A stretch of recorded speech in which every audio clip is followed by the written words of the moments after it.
Bonding कभी strong नहीं बनेगी। तो हम ये कहते हैं जब नीचे गए तो हमारी lattice enthalpy depending on the size of cation और एनायन इंक्रीज डिक्रीज करेगी। क्यों? यहाँ पे तो डिक्रीज कर रही है, ठीक है। मैंने कहा था सल्फेट्स वगैरह के केसेस में इंक्रीज, कार्बोनेट सल्फेट के केसेस में इंक्रीज करते हैं। क्यों? क्योंकि सल्फेट और कार्बोनेट का साइज बड़ा होता है, दैट्स द रीजन।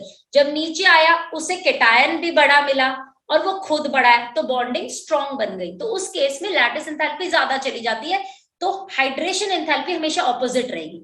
ये याद रखो, hydration enthalpy and lattice enthalpy are inversely proportional. एक ज्यादा है तो दूसरी कम ही होगी, नहीं तो कोई पॉसिबिलिटी नहीं है कंपाउंड की सॉल्युबिलिटी, दोनों ज्यादा होके कैसे काम चलेगा। तो ये रीजन होता है हम सॉल्युबिलिटी डिफाइन करते हैं यहां से। तो कार्तिक, अगर क्वेश्चन में तुम्हें आ जाए ये पर्टिकुलर एक्स कंपाउंड सॉल्युबल है, वाई इज नॉट सॉल्युबल, जहां लिखा है ना नॉट सॉल्युबल, वहां लिख दो लैटिस एंथैल्पी ज्यादा है, बस खत्म, दिमाग मत लगाओ। और क्योंकि एस और पी ब्लॉक में जब तुम 12वीं तक भी एस और पी ब्लॉक पढ़ोगे, सॉल्युबिलिटी इसी बेसिस पे डिफाइन की जाएगी, सिर्फ लैटिस एंथैल्पी और हाइड्रेशन एंथैल्पी। क्लियर? कार्तिक समझ आ गया? Yes. Okay, shall we start with P block then? Yes. Okay, एक मिनट रुक जाओ, let me put some ink into it. मुझे बस ये बताओ अभी कि P ब्लॉक में आपके एलिमेंट जो हम 13th ग्रुप पढ़ते हैं उसमें कौन कौन से एलिमेंट्स होते हैं? बोरोन होता है, एल्यूमिनियम होता है, फिर क्या होता है? फिर क्या होता है वो तो तुम बताओगे, तो मुझसे पूछ रहे हो या बता रहे हो? गीलियम होता है, गीलियम। इन, अरे बैंगन आलू गाजर इन थैला। हाय हाय, तुम्हें नाम याद रखने से मतलब है? What do you mean by हाय हाय? हाय हाय का मतलब जो होता है वही है। ठीक, मेरे को एक बात बताओ, तुम्हें इजी नहीं है नाम याद रखना? बैंगन आलू गाजर इन थैला, सिंपल। तो अब इससे इनका पहला पहला लेटर उठा लो, पहले दो letter, and tell me the elements. ठीक है, एल्यूमिनियम, सॉरी बोरोन हो गया, एल्यूमिनियम हो गया, गैलियम हो गया, और आईएन से क्या होता है? इंडियम। और टीएल, टीएल है ना, टीएल थैला, थैला टीएच, टीएच है, वो क्या होता है? हेलियम। हेलियम, ओके, और फिर एनएच। ठीक है, क्लियर? यस, शुरू करें? यस। फिर निहोनियम, निहोनियम जो भी है वो नहीं, वो हमें नहीं पढ़ना, because that is your radio active element, ठीक है। ओके। अब आद्विक के पास ही होस्ट है तो he can start with the recording also. अब हम I am starting. P block element. Recording in progress. P block elements में in grade 11 you have to study only two groups, that is 13th and 14th group. ठीक है? So let us start with the first 13th group then. जब हम 13th group की बात करते हैं तो 13th ग्रुप में आपके जो एलिमेंट्स आते हैं they are boron, aluminium, helium, indium and thallium. ठीक है, हम ये वाले सारे एलिमेंट्स पढ़ रहे हैं इसके अंदर। जब हम इसकी बात करते हैं तो हम ये कहते हैं कि इनकी जो ईसी होती है, जनरल ईसी बताओ। जैसे आपने पढ़ी थी एस ब्लॉक की NS1, NS2, इसकी क्या होगी? अगर सपोज करो मुझे बोरोन की ईसी पूछनी है, tell me the EC for boron. Boron की 2s2 और 2p1।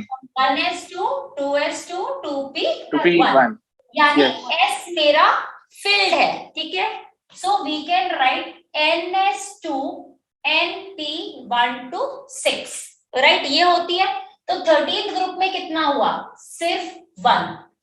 पूरी P ब्लॉक की हो गई। अगर मैं लिखूं कि मेरे को P ब्लॉक की ईसी लिखनी है, that is NS2 NP1 to 6, ठीक है। बट सिर्फ 13th ग्रुप की लिखूंगी तो NP1। क्लियर है इतना? तो बोरोन की ये हो गई। हम इसे ऐसे भी लिख सकते हैं, helium, then 2s2 2p1, then neon 3s2 3p1, argon, argon की बताओ क्या होगी? ये आ रहा है डी ब्लॉक के बाद, डी ब्लॉक के बाद आता है। नो, डी ब्लॉक से सॉरी फोर्थ पीरियड से स्टार्ट होता है डी ब्लॉक तो तुम्हारा। तो सही तो हाँ ठीक है, गैलियम राइट। आर्गन के बाद हमारा 3d10 4s2 1, यहाँ पे krypton, then 4d10 5s2 5p1, यहाँ पे रेडॉन, देन 4f14। हम जिनॉन नहीं आएगा यहाँ? यस हाँ राइट, यहाँ तो जेनॉन आएगा आपका। Okay thank you. 4f14, then 5d10 6s2 6p1। Radon तो आपका 7th पीरियड में आता है, ठीक है। Clear about this much? इतना समझ में आ गया? ईसी में कोई डाउट है? किसी को ईसी में डाउट है तो पूछ लो यहीं पर ही। नो ओके नहीं है, क्योंकि यहाँ पे आपकी कुछ प्रॉपर्टीज चेंज होती है। अब सबसे पहले हमें उसी के बारे में पढ़ना है। हम कहते हैं जब हमारे एलिमेंट्स के अंदर डी आ जाए, एफ आ जाए डी के साथ, तो एक इफेक्ट आता है जो जिसे हम बोलते हैं इनर्ट पेयर इफेक्ट। अब ये क्या होता है? हमने पढ़ा है पुअर शील्डिंग होती है डी एन एफ की। क्लियर? जब डी एन एफ की पुअर शील्डिंग होगी तो क्या करेगा वो आपका न्यूक्लियस के एस को, जो डी के बाद एस है, सपोज ये वाला एफ के बाद डी है, डी के बाद फिर एस है, तो ये वाला जो एस है इसको न्यूक्लियस अपनी तरफ खींच लेगा। तो क्या ये बॉन्डिंग में पार्टिसिपेट करेगा? अब बॉन्डिंग में पार्टिसिपेट करने से मतलब मेरा ये है, क्या जैसे हम लोग पढ़ते हैं आउटर मोस्ट शेल से सबसे पहले इलेक्ट्रॉन रिलीज होता है या ऐड होता है उसके अंदर, तो क्या ये एस आपका इजीली बॉन्डिंग में पार्टिसिपेट करेगा अगर इसके अंदर पुअर शील्डिंग इफेक्ट आ जाए तो? बोलो। नहीं करेगा। नहीं करेगा। Understand that. मेरा ये डी ऑर्बिटल यहाँ पे है, यहाँ पे एफ भी है, डी भी है, ये इसे शील्ड नहीं कर पा रहा, तो यहाँ जो न्यूक्लियस है, इस जगह पे जो न्यूक्लियस है वो इस एस शेल को अपनी तरफ खींच रहा है, यानी इसने साइज को छोटा किया और बॉन्डिंग को अट्रैक्ट कर लिया अपनी तरफ। अब जो चीज न्यूक्लियस की तरफ अट्रैक्शन में जा चुकी है, क्या वो बॉन्डिंग बनाएगी? इतनी आसानी से नहीं बनाती है। यानी कि हम अगर इसकी डेफिनेशन पढ़ें तो वो ये होती है, reluctance of s orbital not to participate in bonding. Reluctance मतलब जिद्दी, जैसे हम कहते हैं ना तुम कोई काम करने को राजी नहीं होते हो, यू आर रिलक्टेंट, तो हम कहते हैं एस ऑर्बिटल यहाँ पे रिलक्टेंट हो जाता है कि वो बॉन्डिंग में पार्टिसिपेट नहीं करेगा। अब इस प्रॉपर्टी की वजह से normally P block elements multiple oxidation states दिखाते हैं, 2 या तो 3, इससे ज्यादा और मल्टीपल ऑक्सीडेशन स्टेट्स आपके नहीं दिखाते।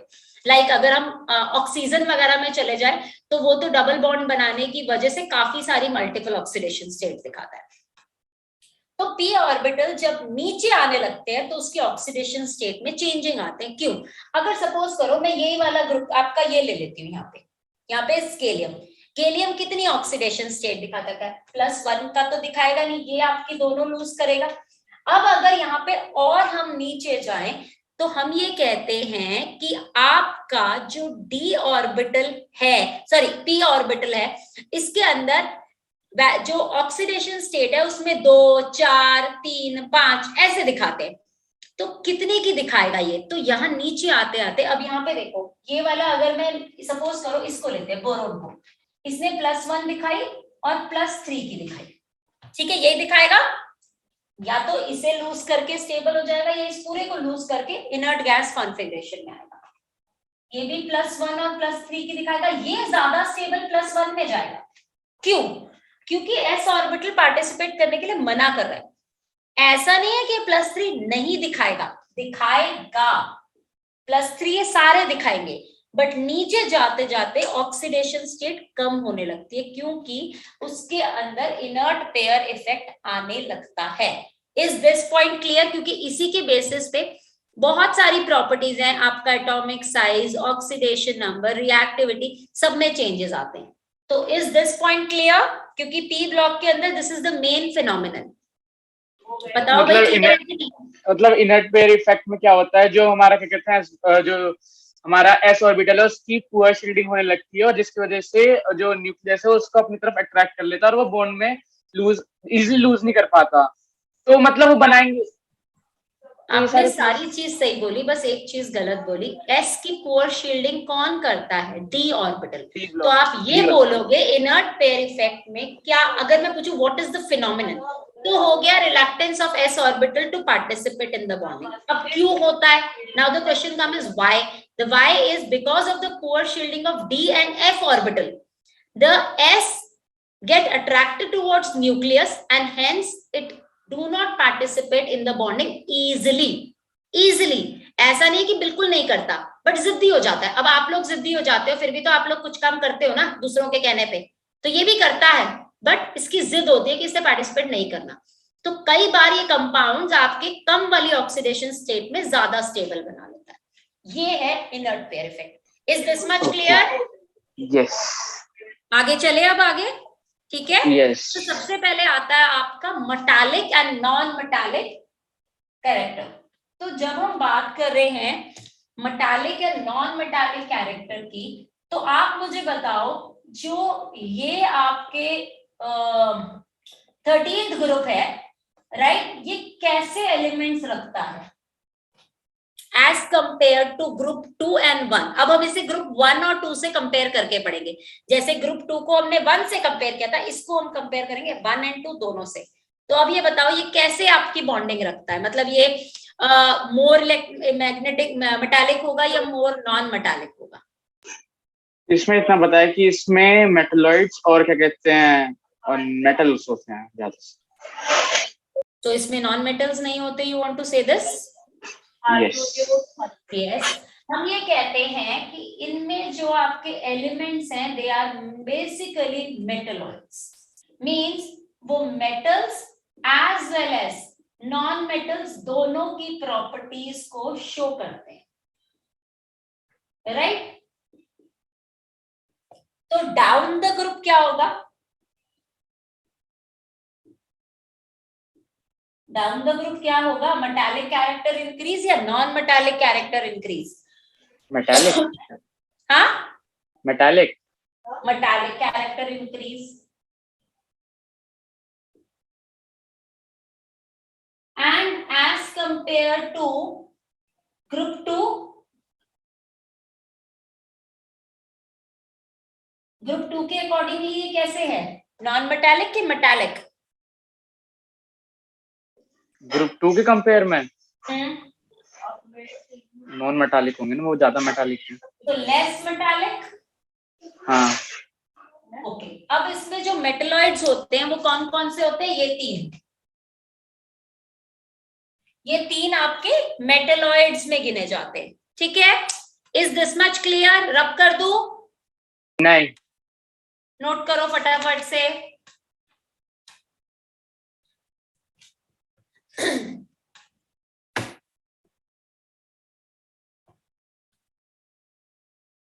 साइड वाला रब मत करना, मेटालिक और नॉन मेटालिक वाला बाकी सब कर सकते हो। ओके, मींस ये रब ना करो या वो वाला रब कर दो? वो वाला रब मत करना, मेटल और मेटालॉइड्स वाला। Okay, so now the thing comes is इनकी ऐसे कौन से कैरेक्टरिस्टिक है जिसकी वजह से ये बिल्कुल कंप्लीटली डिफरेंट तरीके की प्रॉपर्टीज पी ब्लॉक में आके दिखाना शुरू कर देते? तो हम उसे कहते हैं difference in the behaviour of like first element of each group. हर एक ग्रुप का पहला एलिमेंट हमेशा एक डिफरेंट प्रॉपर्टी दिखा रहा होता है बाकी एलिमेंट्स के कंपैरेटिवली। तो हमने क्या पढ़ा था? डायगोनल रिलेशनशिप पढ़े थे, याद है? तो हमने 3 पॉइंट कौन से पढ़े थे? एक हमने पढ़ा था आपका स्मॉल साइज, दूसरा हमने पढ़ा इलेक्ट्रोनेगेटिव बिहेवियर। अब तीसरा पढ़ने की बारी आ गई है, जो अगर क्वेश्चन डायगोनल रिलेशनशिप में है तो तुम वो भी लिख सकते हो वहां पे। तीसरा जो होता है हम कहते हैं डिफरेंस इन बिहेवियर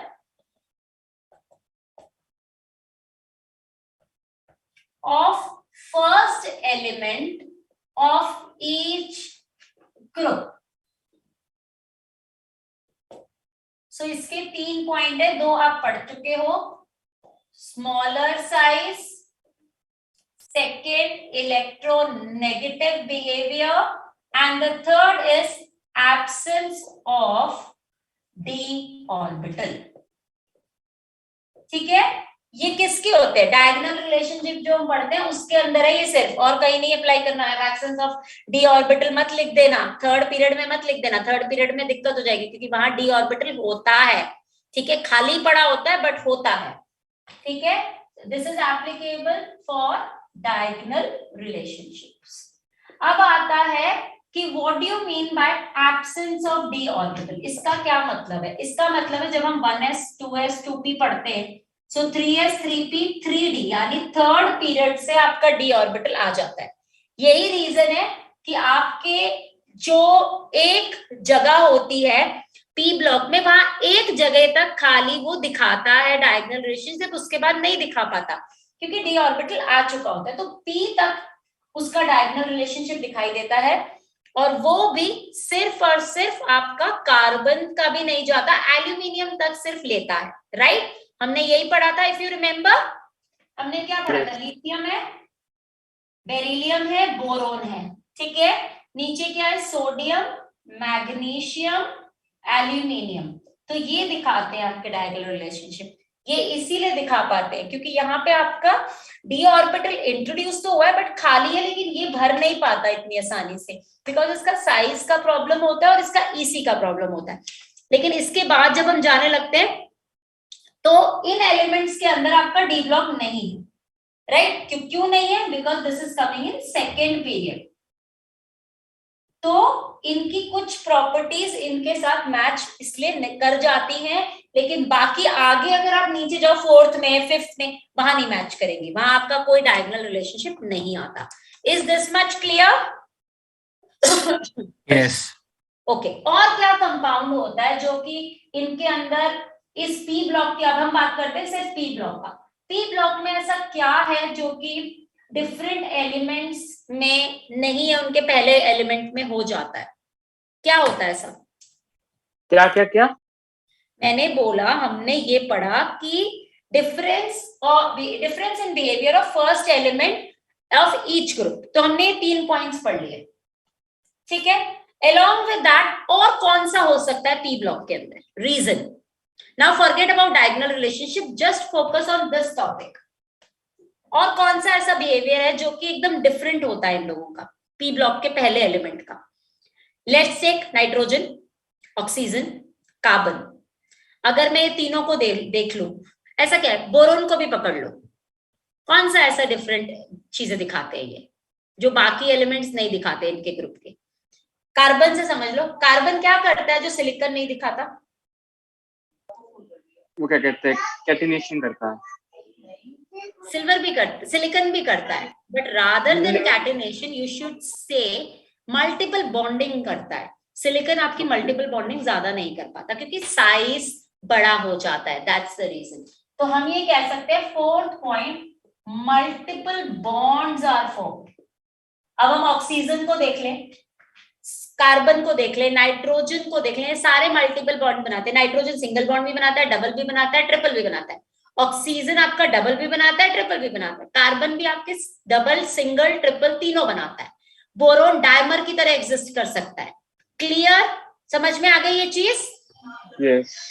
ओके, और कौन सी एक और प्रॉपर्टी? एक और प्रॉपर्टी है जो आप मुझे बता सकते हो, बोलो। आयोनाइजेशन की शायद नहीं, वो नहीं होगी। क्या अगर मैं इस पर्टिकुलर ग्रुप की बात करूं, इसका ग्रुप का एग्जांपल लेके तुम्हें दिखाती हूँ। अब मैंने बोला इनकी जो ईसी होती है, I am right now talking about 13, फिर तुम उसको बाकियों से रिलेट कर सकते हो। हम कहते हैं कोवैलेंसी। कोवैलेंसी एक प्रॉपर्टी होती है, उसका मतलब क्या होता है समझना। जैसे मैंने बोरोन लिया, इसके पास क्या है? 1s 2s एंड 2p, ठीक है। ये है डी ऑर्बिटल को छोड़ दो, अभी डी की तरफ ध्यान मत दो। क्या ये इसमें से यहां जंप कर सकता है 1s से 2p में?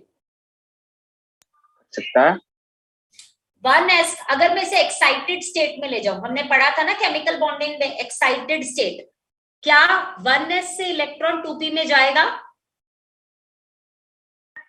1s से नहीं जाता, 2s से जा सकता है। बिल्कुल सही। क्यों? क्योंकि हम कहेंगे सेम एनर्जी लेवल में जंपिंग हो सकती है, डिफरेंट में नहीं हो सकती। या तो जैसे 3d के बाद हम 4s भरते हैं, तो यहां आप जंपिंग करा सकते हो, बट अगर आप ये कहो 3p का 4s में डालो तो वो नहीं चलेगा। सिमिलर वे में 2s 2p में जा सकता है, 1s 2p में नहीं जा सकता।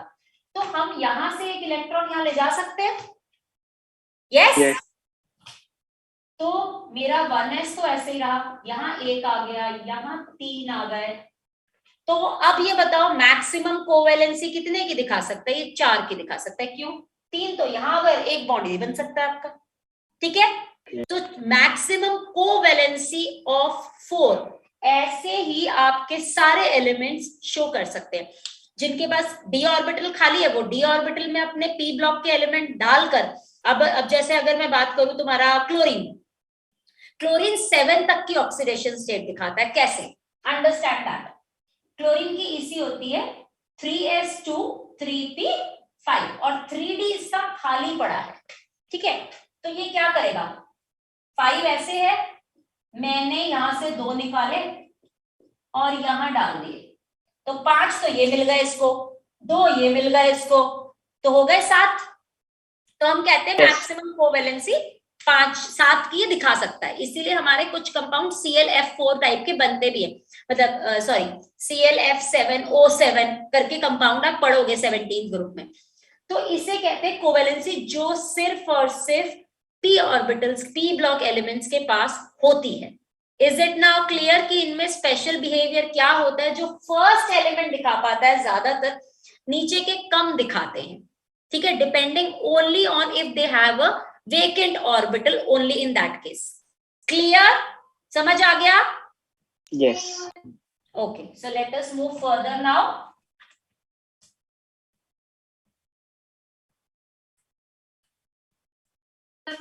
रब मत करना साइड वाला। कौन सा साइड वाला? मैंने तो रब कर दिया सारा। बहुत अच्छे। Now, the next thing which we will be studying about their now physical properties. अब शुरू होंगी इनकी physical properties जो हमें पढ़नी है ग्रुप 13 की।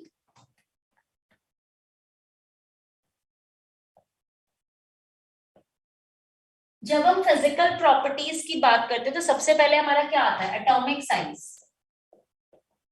तो एटॉमिक साइज ये बताओ एज कंपेयर टू ग्रुप 2 कैसा होता है इनका? छोटा। छोटा।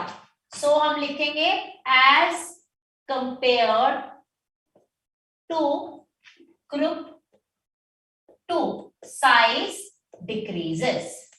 Clear? And down the group size increases. Size increases. ठीक है, इसका रीजन क्या है? Nuclear effective charge increases. और इसका रीजन क्या है? Shells increases. डिफरेंस है दोनों में। Clear? Now next property, ionization enthalpy. Now as compare to, अगर हम बात करें ग्रुप 2, इनकी आयनाइजेशन एंथैल्पी कैसी होती है? कम। क्यों भाई, क्यों कम होती है? क्योंकि गुरुमा वो स्टेबल होते हैं, वो स्टेबल ऑक्साइड में रहते हैं, तो उनकी तो ज्यादा होगी ना। स्टेबल ऑक्साइड में रहते हैं। अगर मैं एल्यूमिनियम की बात करूं, उसका है 2s2 सॉरी 3s2। मैं इसकी बात नहीं कर रहा, मैं बात कर रहा हूँ कि क्या कहते हैं, जो सेकंड ग्रुप वाले हैं उनकी ज्यादा होती है, इसकी कम होती है। अच्छा, तुम ये बोलने जा रहे थे, मैंने सोचा तुम कह रहे हो 13th ग्रुप की ज्यादा होती है। ओके, तो तुमने इसको एज्यूम किया कि अकॉर्डिंग टू ग्रुप 2 इनकी कम होती है, और उसका रीजन तुमने क्या बोला? Because group 2 elements are stable, right? उनकी आउटर मोस्ट कॉन्फ़िगरेशन स्टेबल होती है, जैसे 3s2 होती है ना उनका, तो वो स्टेबल होती है। ठीक है, दैट्स एब्सोल्युटली करेक्ट। ये अपना एक इलेक्ट्रॉन जल्दी से देके स्टेबल स्टेट में आना चाहते हैं, ठीक है। Ionization energy is less because of more stability of, because of stable configuration लिखते हैं, stable configuration of second group, ठीक है। हमने ये बोला। अब डाउन द ग्रुप क्या होगा? डाउन द ग्रुप क्या होगा यहाँ पे बताओ?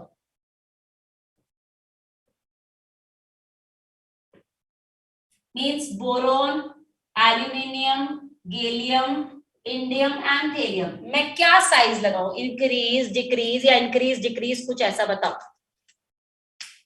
गुरुमा मेरे हिसाब से जब down the group ionization enthalpy decrease होनी चाहिए। अच्छा, तो तुम्हें नहीं लगता इनर्ट पेयर इफेक्ट की वजह से कोई चेंज तो आना चाहिए? मेरे हिसाब से आना चाहिए। मीन्स आप ये कहोगे सारी जगह ये वाला साइज आएगा, ये वाला साइज लगाऊंगा? हाँ, यस। गैलियम ज्यादा होगा एल्यूमिनियम से, क्यों भाई? बिल्कुल ठीक है। हीलियम कैसा? हीलियम कहां से आ गया? तो गैलियम बोला उसने। देखो याद रखो, जब हम आयनाइजेशन एंथैल्पी पढ़ते हैं तो हम कहते हैं गैलियम की थोड़ी सी ज्यादा होती है, ठीक है। देन इंडियम में गैलियम और इंडियम तक, वो इंडियम तक फिर डिक्रीज करेगी, ठीक है। देन यहां पे वो इंक्रीज करती है स्लाइटली। क्यों इंक्रीज करती है? एफ ब्लॉक की वजह से। किसकी वजह से? नहीं, छोड़ो रहने दो। नहीं एफ ब्लॉक बोल रहा था मैं, एफ ब्लॉक की वजह से, एफ ऑर्बिटल की वजह से, साइज की वजह से। Simple as inert pair effect की वजह से, बस। आंसर एक लाइन में खत्म होता है, due to inert pair effect. अगर हम देखें थेलियम की, एल्यूमिनियम, गैलियम और इंडियम से हमेशा ज्यादा होती है ionization enthalpy. Reason is your inert pair effect. तो साइज में जो गिराव नीचे जाते वक्त हम कहते हैं साइज बढ़ता है, but not with that much size increase जितना कि ग्रुप 1 और 2 में जिस ड्रास्टिक चेंज के साथ ये इंक्रीज करता है, उस ड्रास्टिक चेंज के साथ ये यहां नहीं इंक्रीज करता। That is why there is a increase in the ionization enthalpy. Clear? समझ में आ गया? Yes. Okay, so and this I am talking about first ionization enthalpy, I am not talking about second ionization enthalpy, ठीक है। ये जो मैंने तुम्हें ट्रेंड दिया है, ये फर्स्ट आयनाइजेशन एंथैल्पी का ट्रेंड है। Clear? Now let us talk about electronegativity. Electronegativity तुम्हें क्या लगता है? अगर हम इसे ग्रुप 2 से बोले तो obviously it is more electronegative, but down the group क्या होता है? ये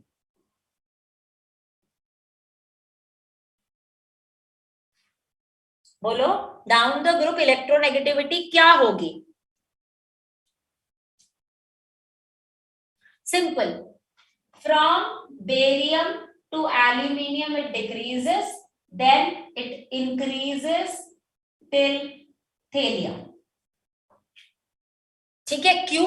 वही इनर्ट पेयर इफेक्ट आ गया, साइज छोटा हो गया तो एलिमेंट इलेक्ट्रोनेगेटिव ज्यादा होता है as compare to electropositive. Clear about this much? Yes yes. कोई इसमें तो डाउट नहीं है? नहीं। अब इसका जब अगर सपोज करो क्वेश्चन में आया कि give the trend of electronegativity of 13th group, तो आप ये ट्रेंड दोगे, ठीक है। इसके नीचे कीवर्ड्स लिखो,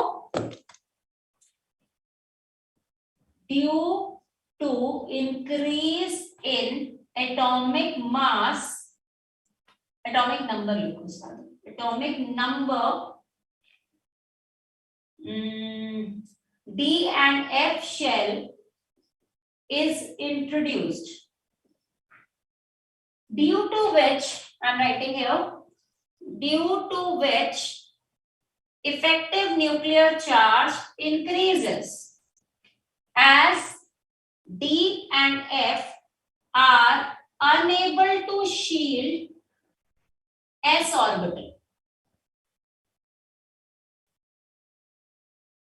Hence, size decreases. So electronegativity increases. Clear? समझ आ गया? Yes, Guru. Let us write the next point. Next हमारी कौन सी प्रॉपर्टी आती है? हमारी आती है मेल्टिंग एंड बॉइलिंग पॉइंट. मैं ऊपर का रब कर दूं? कर दूं? माइक में रुक.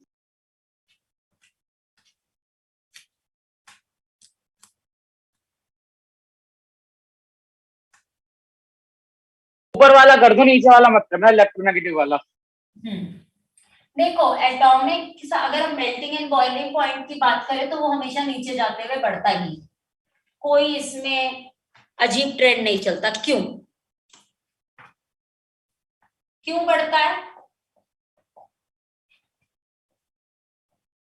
हम कहते हैं नॉर्मली इसका एटॉमिक साइज किसी भी ग्रुप का देखो, सॉरी एटॉमिक साइज कह रही हूँ, मेल्टिंग एंड बॉइलिंग पॉइंट, तो वो हमेशा नीचे जाते वक्त बढ़ता है. क्यों? क्या बढ़ता है? मैंने बोला नॉर्मली हम ये बोल देते हैं कि बॉइलिंग पॉइंट नीचे जाते वक्त बढ़ जाता है. ऐसा क्यों? क्योंकि हमारा क्या कहते हैं, क्या था, मॉलिक्यूलर मास इंक्रीज. हाँ ठीक सॉरी, है, हम ये कह देते हैं मॉलिक्यूलर मास इंक्रीज कर रहा है, van der Waals forces of attraction increase कर रही है. यहाँ पे हम ये कहते हैं melting and boiling point decreases down the group. क्यों? दिमाग लगाओ. इनर्ट पेयर इफेक्ट से रिलेटेड है? नहीं, यहाँ साइज से ही रिलेटेड है. आप जब नीचे जा रहे हो इनर्ट पेयर इफेक्ट आएगा तो साइज तो छोटा हो रहा है, फिर तो बढ़ना चाहिए ना. बॉन्ड जो है, मेटालिक बॉन्ड्स जो बीच में बनते हैं, मेटालिक या नॉन मेटालिक बॉन्ड्स, एक क्रिस्टल के अंदर अपने साथ वो बॉन्डिंग हमेशा नीचे जाते वक्त हम ये कहेंगे कि it decreases in this group. The reason is they are, मैं एग्जैक्ट वो वर्ड मिस कर रही हूँ, bond, yes, bond strength decreases while we go down in a group. जैसे अगर हम बोरोन को बोले, boron is a very very strong crystal, but वही हम गैलियम की अगर बात करें, gallium melts on our hand only, तो लोएस्ट बॉइलिंग मेल्टिंग पॉइंट होता है उसका. गैलियम तुमने पढ़ा है ना? यस. तुमने पढ़ाया था एब्नॉर्मल बिहेवियर. तो हम कहते हैं ना कि सबसे ज्यादा कम बॉइलिंग पॉइंट किसका होता है, मेल्टिंग पॉइंट किसका होता है? गैलियम का होता है. क्यों होता है? रीजन यही है कि जब हम नीचे जाते हैं इस ग्रुप में, इसका मेल्टिंग पॉइंट हमेशा डिक्रीज करता है. क्लियर? यस, एक बार इसका रीजन दोबारा से ये लिखवा दो, एक बार इसका देखो, रीजन. अगर मैं इसका रीजन कोई नॉर्मल रीजन ढूंढने जाऊं, there is no as such reason. Down the group it decreases. आप ये कह सकते हो as we go down the group the size increases, the bond length, bond strength decreases, that's why their melting point decreases. Clear? Decreases down the group. Example में लिख सकते हो gallium has the lowest melting point. Boron is a strong crystalline structure. Aluminium देखो कितना soft metal है. Aluminium is a soft metal, तभी हम उसको आसानी से we can beat it into a sheets, हम उसके एल्यूमिनियम फॉइल्स बना लेते हैं because it's a very soft metal. Clear? समझ में आ गया इतना? अब बोरोन इतना ज्यादा स्ट्रॉन्ग क्यों है? बिकॉज वो आपका एलोट्रॉपी दिखाता है, जिसकी वजह से वो एक प्रॉपर यू कैन से एक स्ट्रक्चर बनाता है which is a kind of like chain side बना लेता है अपने आप में. तो we can say it is forming an iso structure. ठीक है, तो हम इसे बोलते हैं ये ऐसा क्यों करता है? बिकॉज ये एलोट्रॉपिक फॉर्म्स होती है इसकी. क्लियर? तो ये बॉन्डिंग, जैसे हमने कार्बन की पढ़ी है ना, टेट्राहेड्रल शेप, एक दूसरे के साथ कंबाइन होता हुआ चला जाए, तो it is also forming in the same way. जिस शेप को हम अगर प्रॉपर नाम दें तो iso what was the name, I am forgetting, icosahedral. Yes icosahedral. This is the proper name of that particular shape जो बोरोन आपका दिखाता है. Is this much clear? Let's go to the next property, electropositive behavior. What do you think about their electropositive behavior down the group?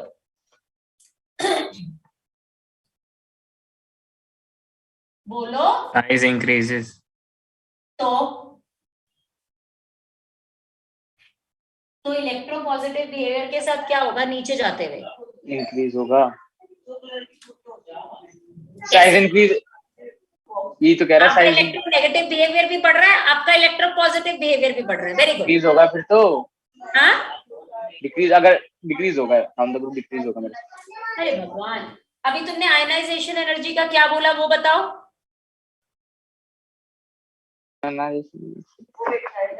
Somebody was saying about ionization energy ना.